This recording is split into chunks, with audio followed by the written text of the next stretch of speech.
Dear student, A4 के study time में आपका स्वागत है। और आज हम पढ़ने वाले हैं कक्षा 10 की मैथ की प्रश्नावली 8.1 को। और ये हमारी प्रश्नावली त्रिकोणमिति के परिचय से रिलेटेड है।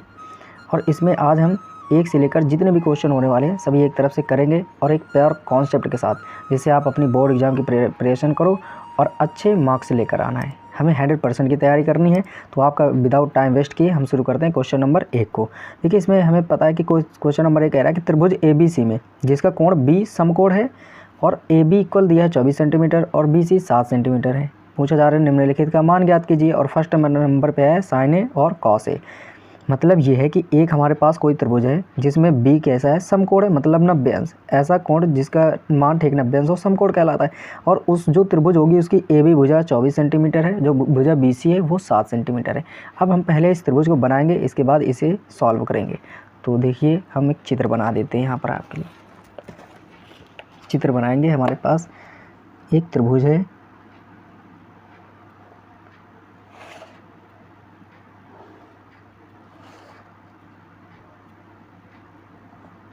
ये बन गया हमारे पास एक त्रिभुज। और इसमें कहा जा रहा था कोण B समकोण है, तो ये कोण ठीक कितने अंश का है, 90 अंश। तो इसे हम B देंगे और इसको हम A देंगे और ये वाला कोण हमारा C हो गया। ठीक है। अब यहाँ से अब हम देखते हैं कि हमें पता था कि जो भुजा BC है कितनी, हमारी भुजा AB है 24 सेंटीमीटर और भुजा BC हमारी 7 सेंटीमीटर है। तो जो AB है वो हमारे पास 24 है। AB ये कितनी है, 24 सेंटीमीटर। जो BC है वो है हमारा 7 सेंटीमीटर। अब देखिए, हमें कर्ण नहीं पता है और पता क्या करना है, फर्स्ट नंबर पे हमें निकालना है जो साइन है और कॉस है के मान निकालना है। ठीक है, हम यहाँ लिख दे रहे हैं क्वेश्चन नंबर 1 है। ठीक है, और सॉल्यूशन करना है हमें, इसका क्या करना है, सॉल्व करना है हमें। देखिए, अगर मैं बात करूँ तो हमारे पास एक त्रिभुज ABC है। ठीक है, इसमें कोण B कैसा है, कोण B हमारे पास समकोण है, ये हमें पता है। कोण B कैसा है, समकोण है। इसके बाद AB भी पता है हमें, AB दिया है 24 सेंटीमीटर और इसके अलावा BC हमें पता है 7 सेंटीमीटर। इसके बाद अब हम निकालेंगे साइन है और कॉस ए का मान निकालना है। हमें फाइंड करना है, वैल्यू फाइंड करनी है। ठीक है, फाइंड करना है हमें साइन ए फर्स्ट नंबर पे, कॉमा कॉस ए का मान, ये हमें निकालने हैं क्या होंगे। ठीक है, तो देखिए कैसे हम इसे करेंगे। सबसे पहले अगर हम बात करें कि ये हमें कर्ण निकालना है, हमें क्या करना होता है इसमें, आप जब भी कोई त्रिभुज से रिलेटेड कोई भी क्वेश्चन देता है तो आपको सबसे पहले काम करना है कि जो त्रिभुज बनाओ उसमें से जो भुजा नहीं पता है, ये लंब कर्ण आधार, ये आधार होती है, सीधी वाली लंब और तिरछा वाली कर्ण होती है। इनमें से जो भुजा नहीं पता है आप उसे पहले निकालोगे। और निकालोगे कैसे, पाइथागोरस प्रमेय से। तो हम क्या करेंगे, अब लगाने वाले हैं पाइथागोरस प्रमेय। तो क्या लिखेंगे, पाइथागोरस प्रमेय से, पाइथागोरस प्रमेय से। देखिए, पाइथागोरस के प्रमेय कहते हैं कि अगर हम कर्ण का स्क्वायर करें तो वो सदैव आधार के स्क्वायर और लंब के स्क्वायर के योग के बराबर होती है। तो यहाँ से कर्ण हमारे पास ये है AC, इसी को तो निकाल रहे हैं तो कर्ण लिखते रहेंगे ऐसे ही। A ये आधार है, बेस है, बेस कितना है हमारा 24। तो ये 24 है, वर्ग करेंगे तो वर्ग लगा देंगे। L है, ये लंब है, ये 7 है। ठीक है, इसका वर्ग करेंगे तो यहाँ से हमारे पास आता है कर्ण का स्क्वायर, 24 का वर्ग करें तो हमारे पास आता है 576। 7 का वर्ग करेंगे तो 49 आएगा। अगर मैं कर्ण स्क्वायर की बात करूँ तो 576 और 49 टोटल मिलकर हमारे पास बना देंगे 625। 625। अब कर्ण निकालें तो कितना आएगा, रूट में 625, क्योंकि इधर से वर्ग घटता है तो इधर रूट लग जाता है। अगर मैं बात करूँ यहाँ से तो कर्ण का मान कितना निकलेगा, रूट से बाहर लेंगे तो कितना आ जाएगा हमारे पास 25, ये निकलेगा, क्योंकि 25 का वर्ग होता है 625। तो ये निकला है हमारे पास कर्ण का मान 25। अब हम इसे क्या कहेंगे कि ये हमारे पास जो कर्ण है वो कितनी आ गई हमारे पास 25 सेंटीमीटर होगा। ये कितने सेंटीमीटर है, 25 है। अब हमें निकालना क्या था फर्स्ट नंबर पे, देखो फर्स्ट नंबर पे हमें क्या निकालना था, साइन ए और कॉस ए। अब सीधे लिखेंगे साइन ए। साइन ए होता है लंब बटे कर्ण। मैं आपको ज़रा सा बता दूं कि हमें निकालना है, जब भी कोई त्रिभुज निकालोगे तो बिल्कुल ईजी होता है कि आप इसे याद कर लो, L A L K K A। ठीक है, ऐसे निकाल सकते हैं हम इससे। ये हमारा होता है साइन पहला वाला, ये होता है कॉस और ये वाला टैन। इधर से चलेंगे तो कॉट, ये वाला सेक और ये कॉसेक। अगर हमें साइन का निकालना है तो लंब बटे कड़ होगा, कॉस का निकालना है तो आधार बटे कड़, टैन होगा तो लंब बटे आधार।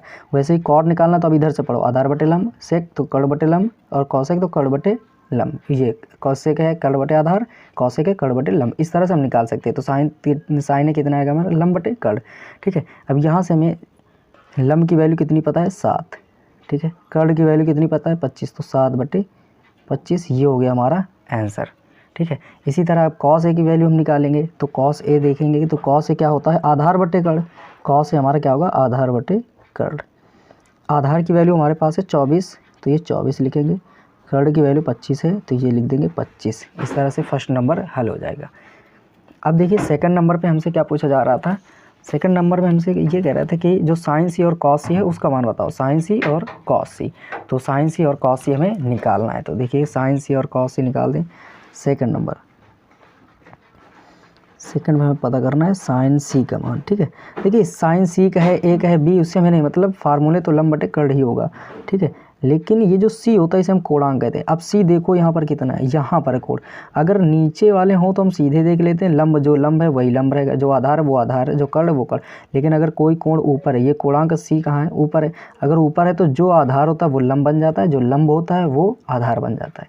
अगर कोण ऊपर है, जो यहाँ पर अक्षर ऊपर है, अगर वही यहाँ पर आ जाए किसी भी साइन कॉस टैन कॉट में, तो आप जो लंब है उसे आधार मानोगे, जो आधार हो जाता है वो लंब हो जाता है। ठीक है, तो यहाँ पर कितना आएगा, लंब की जगह पे हम क्या लिखेंगे, लंब यहाँ से देखेंगे तो अभी लंब ये था, लेकिन ये सी की बात हो रही थी, इसे लंब मानेंगे। तो कितना आएगा, 24 बटे कर्ण कितना है, कर्ण कभी नहीं बदलता, वो हो गया 25। इसी तरह अगर कॉस सी की बात करें हम, कॉस सी की, तो कॉस सी निकालेंगे तो क्या आएगा हमारे पास, आधार बटे कर्ण, आधार बटे कर्ण। तो यहाँ से क्या आएगा, आधार की वैल्यू कितनी, देखिए अभी प्रेजेंट पे ये आधार है, लेकिन हमें ऊपर वाले पूछना है तो लंब को आधार बना देंगे। ये वाला लंब बन जाता है आधार, आधार बन जाता है लंब, तो ये है लंब, तो इसे मानेंगे आधार। तो कितना आएगा, 7 बटे कर्ण की वैल्यू कितनी है, 25, तो ये लिखेंगे 25। इस तरह से हमारा क्वेश्चन नंबर 1 हल हो जाता है। तो अब पढ़ते हैं क्वेश्चन नंबर दूसरे की तरफ। क्वेश्चन नंबर 2, देखिए क्वेश्चन नंबर 2 हमारे पास क्या है, कहना कि आकृति 8.13 में tan p minus cot r का मान निकालो। देखो ये हमें पता है, ये त्रिभुज बना है PQR। ठीक है, ये है आकृति 8.13। इसमें हमें देखो लंब पता है 12 है, कड़ पता है 13 है, और QR की वैल्यू पहले हमें नहीं पता है। ठीक है, आधार नहीं पता है। फिर हमें निकालना है कि tan p minus cot r का मान कितना होगा। तो पहले हम ये त्रिभुज बना लेते हैं। ठीक है, इसके बाद सारे काम शुरू करेंगे हम। देखिए त्रिभुज बना लेते हैं एक हम। तो त्रिभुज हमारे पास ये है, कुछ इस टाइप का था ये।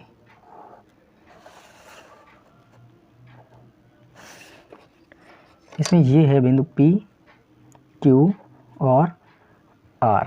ठीक है, PQ कितना था हमारे पास, PQ 12 है, PQ 12 है और PR 13 है। PQ 12 है और PR हमारे पास 13 है। ठीक है, आधार नहीं पता है। ठीक है, तो हमें क्या पता है, हमें पता है कि जो PQ है वो हमें पता है कितना है, 12 सेंटीमीटर। इसके अलावा जो PR है वो है हमारे पास 13 सेंटीमीटर, और हमें QR की वैल्यू नहीं पता है। फाइंड हमें क्या करना है, फाइंड करना है हमें tan p minus cot r का मान, r इक्वल क्वेश्चन मार्क। ठीक है, तो देखिए जहाँ भी आपको त्रिभुज मिल जाता है तो सबसे पहले काम क्या है कि आपको जो छूटी हुई भुजा है, जो भुजा नहीं पता है उसे निकालना। आपका काम क्या है, पहले जो भुजा नहीं पता है उसे निकालो। तो पाइथागोरस प्रमेय यहाँ पर भी लगाएंगे हम। क्या लिखेंगे, पाइथागोरस प्रमेय से, पाइथागोरस प्रमेय से। ठीक है, पाइथागोरस प्रमेय कहते हैं कड़ का स्क्वायर सदैव आधार स्क्वायर और लंब के स्क्वायर के योग के बराबर होती है। तो यहाँ से रखो कड़ का स्क्वायर कितना है इस बार, 13, तो 13 रखो कड़ की जगह पे। देखिए जो भुजा तिरछी सबसे लंबी होती है उसे त्रिभुज में हम कड़ कहते हैं। जो बिल्कुल सीधी खड़ी होती है उसे लंब कहते हैं। ये कड़ होती है जो तिरछा होती है, जो सीधी होती है उसे लंब, और जो ज़मीन पे होती है उसे बेस कहते हो या आधार कहते हो। ठीक है, तो आधार कितना है हमारे पास, ये ज़मीन वाला QR। तो हम आधार नहीं पता है तो आधार को आधार ही लिखा रहने देंगे। L लंब है, लंब कितनी है 12, तो 12 का वर्ग करेंगे।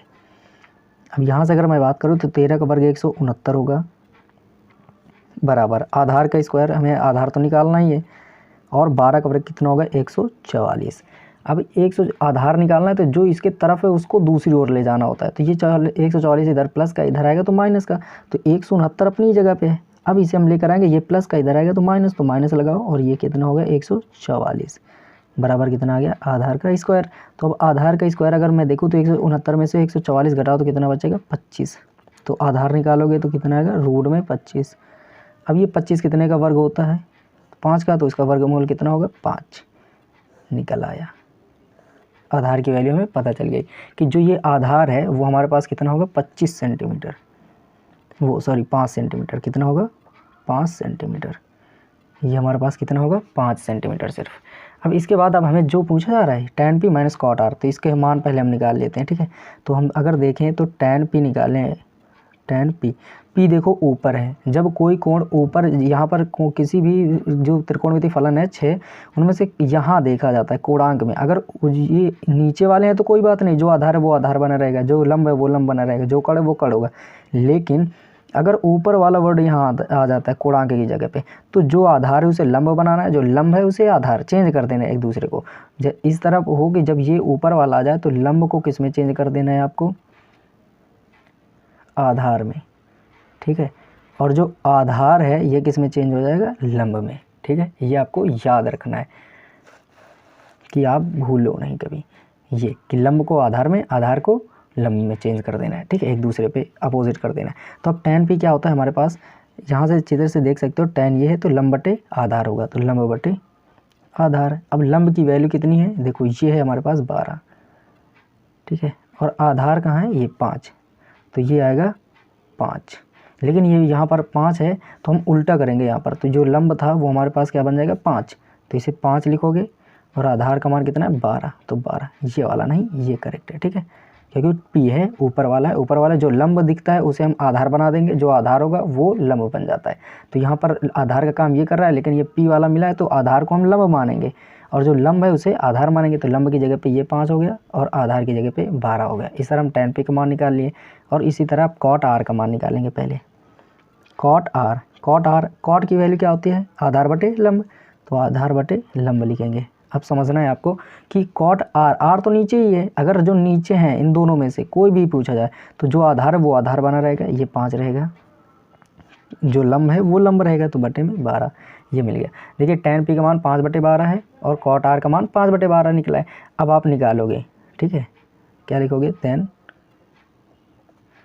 tan p minus cot r equal, देखो tan p की वैल्यू कितनी है 5/12 आपने निकाली है, माइनस cot r का मान कितना है 5/12, ठीक है। देखो ये दोनों बराबर 5/12 ये प्लस का ये माइनस का, तो उत्तर घट के कितना आ गया 0। इस तरह से ये क्वेश्चन भी हमारे पास हल हो गया, ठीक है। आई होप कि ये आपको दोनों क्वेश्चन अच्छे समझ में आए। अगर आप इसका स्क्रीनशॉट लेना चाहते हैं तो आप इसका स्क्रीनशॉट भी ले सकते हैं। तो अब हम बढ़ेंगे क्वेश्चन नंबर 3 की तरफ। देखिए क्वेश्चन नंबर 3 इसमें दिया है। क्वेश्चन नंबर 3 में यदि sin a बराबर 3/4 है तो cos a और tan a का मान परिकलित कीजिए। परिकलित का मतलब ये है फाइंड करना, मुझे ज्ञात करना है कि cos a और tan a का मान कितना होने वाला है, ठीक है। जबकि sin a का मान पता है 3/4। आप गौर करो कि ये लिखा है sin a बराबर 3/4। आपको कभी भी sin a, cos a, tan a, cot a, sec a, cos sec a इनमें से कोई भी मान मिले और सीधे ऐसे देखिए भिन्नों के रूप में, अंश बटे हर के रूप में, तो आप समझ लेना कि वो सदैव त्रिभुज के नियम से हल होगा, ठीक है। तो हम ये त्रिभुज का नियम ही शुरू करेंगे और इसमें sin a पता है हमें कितना है 3/4। तो पहले हम लिखेंगे जो हमें पता है, तो लिखेंगे क्वेश्चन नंबर 3 है और क्वेश्चन नंबर 3 में हमें पता है, क्या पता है हमें कि जो sin a का मान है, sin a इक्वल कितना है 3/4, ठीक है। अब हमें फाइंड क्या करना है, फाइंड करना है मुझे कि जो cos a और tan a इनका मान क्या होगा, ठीक है, ये पता करना है। अगर हम बात करें तो सबसे पहले हम त्रिभुज बनाएंगे। अगर आपको कभी भी भिन्न के रूप में इन त्रिकोणमिति में कोई भी फलन हो और अंश बटे हर के रूप में दे तो सबसे पहले आपको एक त्रिभुज बना लेना है। तो त्रिभुज देखिए यहाँ हम बना लेते हैं एक, ये बन गया हमारे पास एक त्रिभुज, ठीक है। नाम दे देते हैं A, B और C, ठीक है। अब यहाँ से देखो ये हमारे पास साइन ए की वैल्यू हमें पता है कि साइन ए का मान इतना है। अब अगर हम ये बात कहें आपसे कि ये साइन ए इतना है तो फिर यहाँ से अगर देखो तो ये साइन ए क्या होता है, लंब बटे कड़। क्या होता है, लंब बटे कड़। ये साइन ए हमारे पास क्या हो जाएगा, लंब बटे कड़। तो ये है ऐसे लंब बटे कड़। तो लंब के सामने कितना दिख रहा है, 3। तो लंब कौन से होते हैं, जो सीधी खड़ी रेखा हो, इसे क्या होगे 3 सेंटीमीटर लिख लो, सेंटीमीटर लिखना है तो ठीक है। और 4 है तो कड़ कितना है 4। तो कड़ कहाँ है, ये जो तिरछी सबसे लंबी भुजा होती है ये होती है कड़। तो ये 4 सेंटीमीटर दिखा दे रहे हैं, कोई ज़रूरी नहीं मात्रक लिखना, क्योंकि यहाँ पर हमें क्या पता है कि कौन सा मात्रक में दिए, सेंटीमीटर या मीटर। जो मन में आए वो लिखो, ना ही लिखना है तो ना भी लिखो आप, ठीक है। अब यहाँ से हम देखेंगे आगे कि अगर अब यहाँ से आधार नहीं पता है तो पहले तो हम क्या करेंगे, आधार निकालेंगे। आधार कहाँ से निकालेंगे, पाइथागोरस प्रमेय से। तो क्या लिखोगे आप, पाइथागोरस प्रमेय से, पाइथागोरस प्रमेय से, पाइथागोरस प्रमेय से। क्या होती है पाइथागोरस प्रमेय, हमारे पास कर्ण का स्क्वायर बराबर आधार का स्क्वायर प्लस लंब का स्क्वायर, ठीक है। अब देखो यहाँ पर हमें कर्ण पता है कितना है 4। तो कर्ण को कितना लिखेंगे आप 4। तो यहाँ लिख देते हैं हम 4 का वर्ग। आधार हमें पता है, नहीं पता है तो आधार को आधार लिखा रहने दो। लंब है तो लंब की जगह पे कितना है हमारे पास 3, तो 3 का वर्ग करना होगा आपको, ठीक है। यहाँ से 4 का वर्ग कितना होता है 16। आधार का वर्ग हमें पता करना है तो आधार लिखा रहने दो, 3 का वर्ग 9। अब आप जानते हो आधार निकालना है तो आधार के साथ में जो भी है दूसरी ओर ले जाओ। तो ये 16 अपनी जगह पे लिखा है, इस 9 इधर प्लस का इधर आएगा तो माइनस का हो जाएगा। तो ये लिखेंगे माइनस का 9 बराबर कितना आएगा, आधार का स्क्वायर इधर बचा, सिर्फ आधार बचा क्योंकि 9 इधर हट गया। अब आधार स्क्वायर देखेंगे तो ये 16 में से 9 गए तो कितने बचे 7। आप जानते हो कि इसका वर्ग घटेगा तो इधर रूट लगेगा, रूट 7। अब 7 को तो बाहर नहीं लाया जा सकता तो बस यहीं पे छोड़ दो आप कि जो ये आएगा आधार वो हमारा कितना है रूट 7। ये जो आधार आया है ये कितना होगा हमारे पास रूट 7 सेंटीमीटर। अब लिखा है तो सेंटीमीटर लिख दो, ये कोई ज़रूरत नहीं है आपको, ठीक है। ये हमने ऐसे ही लिख दिया है कि चलो ठीक है, कुछ पता होगा कि दूरी है इतने सेंटीमीटर मीटर, जो भी आपको लिखना है लिख सकते हो। अब हमें क्या निकालना है, कॉस ए और टेन ए का मान। तो आप लिखोगे यहाँ से तब कॉस ए, कॉस ए। अब कॉस ए देखोगे तो आप क्या होता है आधार बटे कर्ण, और कॉस ए क्या होता है आधार बटे कर्ण। देखिए ये ए बी सी से कोई मतलब नहीं, आपको फार्मूले आधार बटे कर्ण ही लगेगा यहाँ पर, चाहे जो भी आ जाए, ठीक है। इससे आपको घबराना नहीं। आधार की जगह पे कितना है रूट 7, तो आप लिखोगे रूट 7, और कर्ण की जगह पे कितना है 4, तो 4 लिख दोगे। ये आंसर हो गया आपका कि कॉस ए का मान इतना ही होगा। अब इसी तरह आप साइन टेन ए का मान निकालना है तो टेन ए लिखो, टेन ए इक्वल, टेन ए क्या होता है हमारे पास आधार बटे लंब बटे आधार, ये लिख दिया लंब बटे आधार। अब लंब की जगह पे कितना है 3, आधार की जगह पे कितना है रूट 7, तो ये हो गया रूट 7। इस तरह से दोनों निकल आए और यही हमारा आंसर है इस क्वेश्चन का। अब बढ़ेंगे क्वेश्चन नंबर 4 की तरफ, क्वेश्चन नंबर 4, और देखते हैं कि क्वेश्चन नंबर 4 क्या कह रहा है। देखिए क्वेश्चन नंबर 4 है ये हमारे पास कि यदि 15 कॉट ए इक्वल 8 है तो साइन ए और सेक ए का मान ज्ञात करो। देखिए 15 कॉट ए बराबर 8 दिया है और हमसे कह रहा है कि साइन ए और सेक ए का मान ज्ञात करो। तो जो पता है वो पहले लिख लेते हैं, फिर इसके बाद सारे काम ये आपको करने हैं, ठीक है। 15 कॉट ए बराबर 8 हमें पता है, तो दिया है हमारे पास कितना है 15 कॉट ए बराबर 8, ठीक है। ये हमें पता है और हमें निकालना क्या है, फाइंड करना है हमें साइन ए और सेक ए, साइन ए और सेक ए, इनके मान हमें निकालने हैं कि कितने होने वाले हैं, ठीक है। तो अब हम शुरू करते हैं। देखिए कि इसमें हम क्या करेंगे, तो सबसे पहले तो आप ये देखो इसे लो, क्योंकि यही पता है, ये तो हमें निकालना है, तो यहीं शुरू करेंगे। तो 15 कॉट ए बराबर 8। अब आप जानते हो त्रिकोणमिति फलन को इस टाइप के बनाने होते हैं कि यहाँ कोई गुणांक ना हो और ये लंब बटे का आधार, ये कुछ भी बन जाए, आपको इससे मतलब नहीं, अंश बटे हर के रूप में बने। ये 15 इधर गुणे पे, कॉट के गुणे पे, कोई भी चीज़ अगर ऐसे लिखे तो ये गुणे पे मानी जाती है। तो इधर दूसरी ओर जाती है तो जो गुणे में होती है वो भाग में हो जाती है, जो धन में होती है वो ऋण में हो जाती है। मतलब जो इधर जो गुणे पे वो बटे में, इधर जो प्लस में उधर माइनस में। तो ये अभी गुणे पे तो इधर जाएगी तो बटे में होगी। तो कॉट ए बराबर क्या हो जाएगा 8 तो है ही, इसके बटे में 15 भेजोगे तो ये हमने कर दिया 15। अब देखिए ये आप बन गया अंश बटे हर। और जब भी कोई अंश बटे हर बन जाता है तो हम क्या कहें कि आपको त्रिकोणमिति में से कौन सा नियम लगाना है, त्रिभुज वाला। तो त्रिभुज आप सोचो, पहले तो आपको ये पता होना चाहिए कि कॉट क्या होता है। तो कॉट होता है आधार बटे लंब, आधार बटे लंब। अब आप बना सकते हो त्रिभुज, क्योंकि उसमें आपको पता हो गया कि आधार की वैल्यू 8 है और लंब की वैल्यू 15 है। तो देखिए अब हम एक चित्र बना लेते हैं सबसे पहले, फिर इसके बाद आगे बढ़ेंगे। ये चित्र है हमारे पास, यहीं पर बना देते हैं।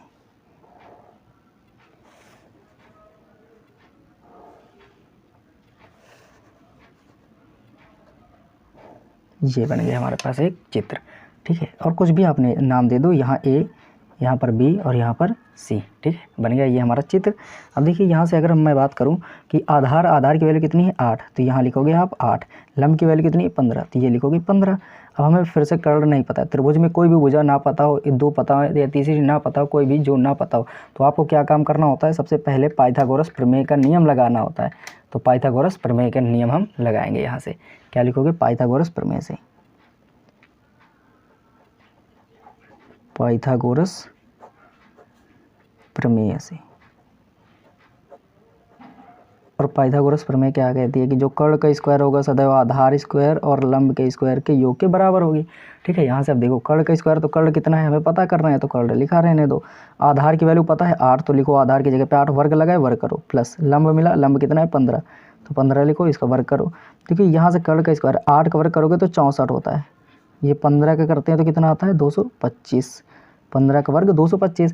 अब यहाँ से कर्ण का स्क्वायर करोगे तो देखो 64 और 225 जोड़ो तो कितना आ गए, 5 4 9 और 2 6 2 8 और ये 2। अगर मैं बात करूँ कर्ण की, तो इधर से वर्ग हटेगा तो इधर रूट लगेगा 289। अब ये जानते हो आप 289 17 का वर्ग होता है, कितने का होता है 17 का, तो वर्गमूल कितना मिल गया हमें 17। तो इसका मतलब ये हुआ कि जो ये कर्ण की वैल्यू है वो हमारे पास 17 है, मिल गई इतनी। बस जैसे ही ये मिल जाते अब आप शुरू कर दो कि जो जिसका मान पता करना है हमें, किसका, साइन ए और सेक ए का मान निकालना है। तो पहले क्या लिखोगे, तब साइन ए बराबर, साइन ए क्या होता है हमारे पास लंब बटे कर्ण। अब लंब की वैल्यू ढूंढो आप, यहाँ से कितनी, लंब जो सीधी रेखा होती है तो ये कितनी है 15, यहाँ कर दिए 15 बटे कर्ण, कर्ण जो तिरछी वैल्यू हो, तिरछी लाइन हो, वो जो सबसे बड़ी होती है वो कितनी है 17, तो यहाँ लिखेंगे हम 17, ठीक है। ये पहला हमारा क्वेश्चन हल हुआ। अब इसका सेकंड क्या पूछ रहा है, सेक ए, तो सेक ए भी लिख लो आप, सेक ए। सेक ए क्या होता है, कर्ण बटे आधार, कर्ण बटे आधार। आप वो जो LAL बटे के है, लाल बटे कक्का जिसे पढ़ते हो, उसके अनुसार आप चेक कर सकते हो कि सेक ए क्या होगा, कर्ण बटे आधार। अब कर्ण की वैल्यू कितनी है यहाँ पर 17, तो 17 लिखो, बटे आधार की वैल्यू कितनी है 8, तो यहाँ लिखेंगे 8। इस तरह से ये क्वेश्चन नंबर 4 भी हल हो जाता है। तो आई होप कि ये आपको चारों समझ में आए होंगे। आप चाहो तो इसका स्क्रीनशॉट ले सकते हो क्योंकि अब पेज बदलने वाला है। क्वेश्चन नंबर 5, देखिए क्वेश्चन नंबर 5 में पता है कि कह रहे हैं यदि सेक थीटा इक्वल 13/12 हो तो अन्य सभी त्रिकोणमितीय अनुपात परिकलित कीजिए। इसका मतलब ये है कि हमें सेक थीटा का मान तो 13/12 दिया है, लेकिन इसके अलावा जो भी आपके 5 होते हैं, टोटली कितने फलन होते हैं 6, ठीक है। आपको पता है कि सेक थीटा पता है, इसके अलावा हमें सभी त्रिकोणमितीय निकालने, मतलब sine cos tan cot sec के तो पता ही है, इसके बाद कॉसेक, ये 5 और भी निकालने, टोटल 6 फलन होते हैं। तो हमें ये दिया गया है और 5 निकालने। तो आपको पता है अंश बटे हर है, तो सबसे पहले कौन सा नियम लगेगा, आपको हर हाल पे पहले क्या निकालना है, त्रिभुज बनाना है। उससे जो वैल्यू ना पता हो कर्ण लंबा आधार में, पहले वो निकालेंगे, इसके बाद सारा खेल होगा। तो हमें पता है सेक थीटा इक्वल कितना है 13/12, बस ये याद रखना है। अब सभी चीज़ें हम बनाएंगे, पहले एक त्रिभुज बनाएंगे, जो दिया है पहले वो लिख लेते हैं हम, ठीक है। तो हमें पता है कि क्वेश्चन नंबर 5 क्या कह रहा है, क्वेश्चन नंबर 5 में हमें पता है सेक थीटा इक्वल क्या पता है 13/12, 13/12 ये पता है। जो सेक थीटा का मान है वो हमारे पास 13/12 है। तो हम पहले एक त्रिभुज बना लेते हैं, अब तुरंत एक त्रिभुज बनाएंगे, क्योंकि ये होता क्या है, अगर मैं देखूं तो यहाँ से होता है कर्ण बटे लंब, कर्ण बटे लंब, वो सॉरी कर्ण बटे आधार, कर्ण बटे आधार सेक है, ठीक है। अब कर्ण बटे आधार हुआ। अब यहाँ से हम क्या करेंगे, एक त्रिभुज तुरंत बना लेते हैं, जल्दी से छोटा सा बना देते हैं यहाँ पर, कि बस आप पहचानना सीख लो। तो यहाँ से ये एक हमने त्रिभुज ले लिया, ये त्रिभुज हो गया। आप सेक थीटा है, आप कुछ भी इसमें आप कोई मानो या ना मानो, क्योंकि थीटा पता है, अब अपने से कोई मतलब नहीं। यहाँ पता है कर्ण कितना है 13, तो ये लिख दो 13। यहाँ पर क्या है आधार कितना है 12, तो ये 12 हो गया। अब हमें पहले तो ये पता करना है लंब कितना होगा। तो सबसे पहला काम क्या है, पाइथागोरस प्रमेय लगाना। तो लिखोगे आप पाइथागोरस प्रमेय से, पाइथागोरस प्रमेय से, पाइथागोरस प्रमेय से। पाइथागोरस प्रमेय क्या कहती है, कर्ण का स्क्वायर सदैव आधार स्क्वायर और लंब के स्क्वायर के योग के बराबर होगी, ठीक है। अब कर्ण का स्क्वायर तो कर्ण पता है 13 है आपको, तो 13 लिखना है आपको यहाँ पर, बराबर आधार कितना है 12, तो 12 का वर्ग लिखना है, प्लस लंब निकालना है तो ये लंब हो गया, तो इसे लिखा रहने दो, ठीक है। यहाँ से 13 का वर्ग कितना होगा 169, 12 का वर्ग होता है 144, प्लस लंब का स्क्वायर करोगे तो लंब ही रहेगा। अब यहाँ पर देखो लंब स्क्वायर रहेगा, ये 44 लंब स्क्वायर निकाल, लंब का मान निकालना है तो इसके साथ जो भी है दूसरी ओर ले जाओ, तो ये 169 अपनी जगह पे है, 144 इधर प्लस का इधर आएगा तो माइनस का होगा, माइनस का 144, ठीक है। इधर क्या होगा प्लस का एल का स्क्वायर।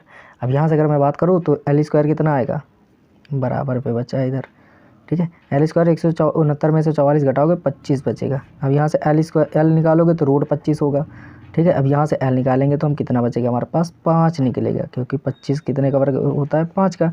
यहाँ से पता चले कि ये जो लंब है ये हमारे पास होगा 5। अब आप निकाल सकते हो कि हमें क्या क्या निकालना था, सभी त्रिकोणमितीय फलन निकाले थे। लिखोगे तब sine theta, cos theta, tan theta, cot theta, और इसके अलावा सेक तो पता ही है कॉसेक थीटा, ये सभी मान निकालने, ठीक है। देखो कैसे निकालेंगे, बिल्कुल ईजी है। साइन थीटा क्या होता है, लंब बटे कड़, ठीक है। वैसे ही आधा अभी से पहले निकाल दो। लंब की वैल्यू कितनी है 5, तो ये लिखोगे 5। कड़ की वैल्यू कितनी है 13, तो 5 बटे 13 पहला आंसर। दूसरा कॉस थीटा अगर देखें तो क्या होगा, आधार बटे कड़, आधार बटे कड़। आधार की वैल्यू कितनी है 12, वैसे ही कड़ की वैल्यू कितनी है 13, तो 12 बटे 13। अगर टैन थीटा पूछे तो लंब बटे आधार, तो लंब की वैल्यू कितनी है हमारे पास, लंब की वैल्यू 5, आधार की वैल्यू 12, तो ये 12 लिख देंगे। कॉट थीटा क्या होता है, आधार बटे लंब, आधार बटे लंब। आधार की वैल्यू कितनी है 12 बटे लंब की वैल्यू कितनी है 5। वैसे कॉसेक थीटा क्या होता है, कड़ बटे लंब, कड़ बटे लंब। इसका मान कितना होगा, कड़ की वैल्यू कितनी है पहले 13 बटे लंब की वैल्यू कितनी है 12, वो सॉरी लंब कितना है 5 है वहाँ पर 5। ये हो गया हमारे पास। इस तरह हमने क्वेश्चन नंबर 5 भी कर लिया। आप इसका स्क्रीनशॉट ले सकते हो या क्वेश्चन नंबर 6 कर लें, इसके बाद भी ले सकते हो। क्वेश्चन नंबर अब हम 6 की तरफ बढ़ने वाले हैं। देखिए क्वेश्चन नंबर 6 क्या कह रहा है आपके में से। क्वेश्चन 6 ये है, क्वेश्चन नंबर 6 है कि यदि कोण ए और कोण बी न्यून कोण हो। न्यून कोण का मतलब ये है कि ऐसे कोण जिनका मान ठीक 90 अंश से कम होने चाहिए, 90 अंश से कम है तो वो न्यून कोण कहलाएगा, ठीक है। कोण हो जहाँ cos A equal cos B है तो दिखाइए कि कोण ए और इक्वल कोण बी होंगे, मतलब कोण ए और कोण बी बराबर होंगे, आपको ये दिखाना है। जबकि क्या पता है कोण ए और कोण बी कैसे न्यून कोण है और कॉस ए कॉस बी बराबर में है, हमें सिद्ध करना है कि ए बराबर बी होगा, ठीक है। अब आप लिखोगे जो जो कुछ भी दिया है, तो आपको पता है क्या दिया है, वो क्या क्या दिया गया है। आप लिखोगे कि कोण ए कॉमा कोण बी कैसे हैं, न्यून कोण है, न्यून कोण है, ठीक है। और दूसरी बात क्या आपको पता है कि जो साइन ए है वो किसके बराबर है, कॉस ए के। अब हमें फाइंड क्या करना है वो आपको लिखना होगा, ठीक है। फाइंड करना है हमें या प्रूफ करना है, इसमें तो प्रूफ करना है।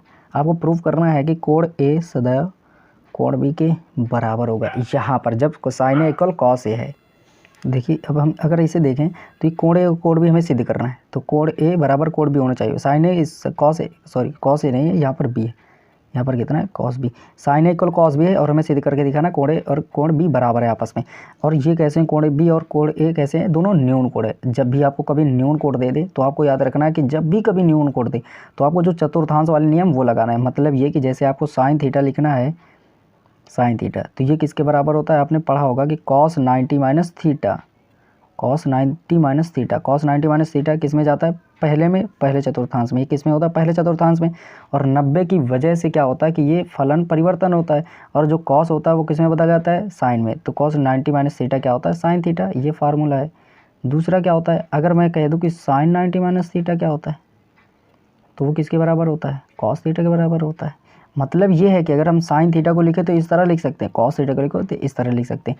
देखिए ये 90 में से थीटा घटा रहे हो तो इसका मतलब 90 से कम ही तो होगा ये इसका मान सदैव। अगर 90 में से कुछ घटा दो तो 90 से कम ही होगा, इसका मतलब ये। अगर और ये न्यून कोण का मतलब भी क्या है, 90 से कम। तो अगर 90 से कम ये भी दर्शा रहा है और ये भी 90 से कम दर्शा रहा है, इसका मतलब ये वाले क्वेश्चनों में से ये रूल लगते हैं, ठीक है। ये आपको याद रखना है। तो हम देखेंगे कि इसे, तो आप लिखोगे सबसे पहले साइन ए इक्वल कॉस बी, ठीक है।